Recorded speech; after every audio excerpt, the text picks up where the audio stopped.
Hi. According to the superscription that we find at the top of Psalm 34, that this psalm was written at the time that David pretended to be insane while he was in the presence of Ahimelech. This man drove David away as a result.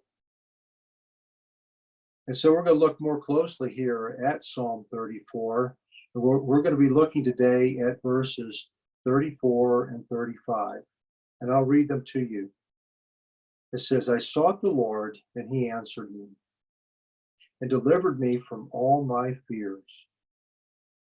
They looked to him and were radiant, and their faces will never be ashamed.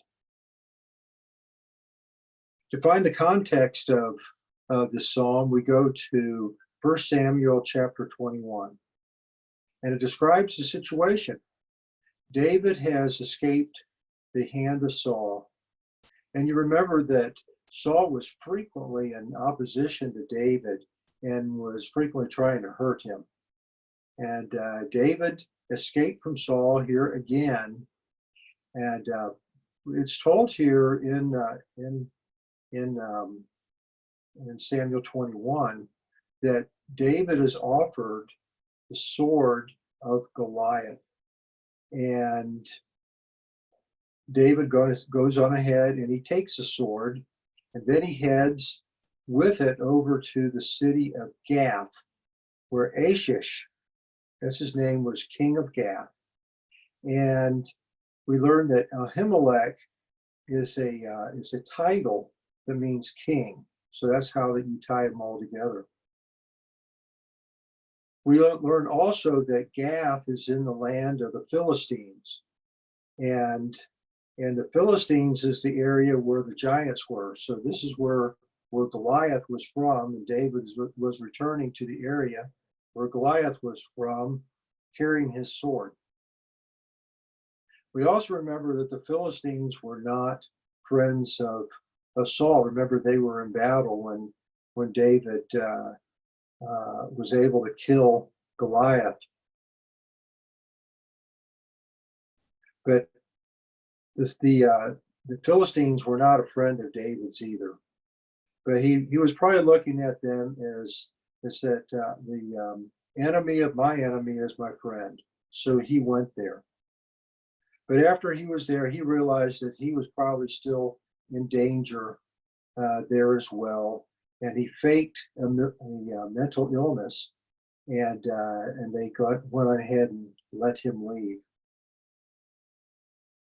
I think that Psalm 34 tells us about David's praising God for escaping from the people of Gath.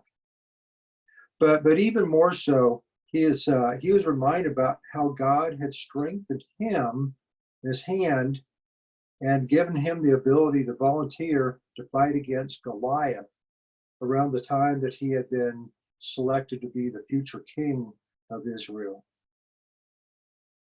And David remembered how he had sought the Lord, and that the Lord had answered and delivered him from all his fears when he went to fight Goliath. And you remember that Goliath was 9 feet tall, and David had no armor. Remember, he had declined to take Saul's armor to go into the battle. Verse 3 tells the people to magnify the Lord with him. And today's verse 5 tells us that the people looked to God, and now they were radiant. And it says that they glowed. It's a bit like heaven here on earth when we honor our God here on earth. This is what it is like to truly worship God. Let's pray. Father, thank you for teaching us here from your word, giving us a little insight. When we trust you, when we honor you, we recognize you for your power, for your greatness, for your intervention in our lives. Father, that this is truly worship and what you desire for us to honor you in all that we do. And thank you for your word that teaches us. We thank you in the name of Jesus. Amen.